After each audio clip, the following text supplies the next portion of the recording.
አረጋጋው ያዘው ታውቃላችሁ ዓለም ለሺህ ዓመታት ስታምንበት የነበረውን ሳይንስ ስህተት መሆኑን ለማረጋገጥ አንድ ሰው ብቻው መቆም ነበረበት። ጋሊሌዮ ጋሊሊ በመጀመሪያ ወደ ዩኒቨርሲቲ የገባው ሕክምናን ሜዲሲንን እንዲያጠና ነበር። ነገር ግን ትምህርት ምንም አልጣመውም። ይልቁንም ትኩረቱን ወደ ሂሳብና ፊዚክስ አዘዋወረ። የሚገርመው ግን ያን በዩኒቨርሲቲ የሚሰጠው ትምህርት አሪስቶትል እንዲህ ብሎ የሚል ሽምደዳ ብቻ ነበር። ጋሊሌዮ ያንን ትምህርት ሳይጨርስ ዲግሪውንም ሳይወስድ ከዩኒቨርሲቲ ለቆ ወጣ። በ17ኛ ክፍለ ዘመን ሰው ሁሉ ምድር አትንቀሳቀስም ብሎ ሲምል እርሱ ደግሞ በቴሌስኮፕ ተፈጥሮን ተመልክቶ አይደለም ምድር ትንቀሳቀሳለች አለ። በዚህ እውነታ ምክንያት እስራትና እንግልት ደርሶበት ነበር። ነገር ግን የእርሱ መጽናት የዘመናዊ ፊዚክስ በር ከፈተ። ስለዚህም በዘመኑ በነበረው ስርዓት ያልተመረቀ ወይም ያልተማረው ሊባል ይችላል።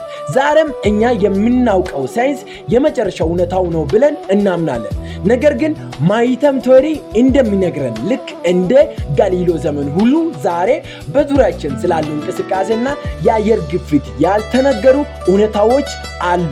ለመሆኑ አብዛኛው ሰው ስላመነበት ብቻ አንድ ነገር እውነት ነው ሊባል አይችልም። ከመስመሮቹ በስተጀርባው እውነታው ገና ይገለጣል።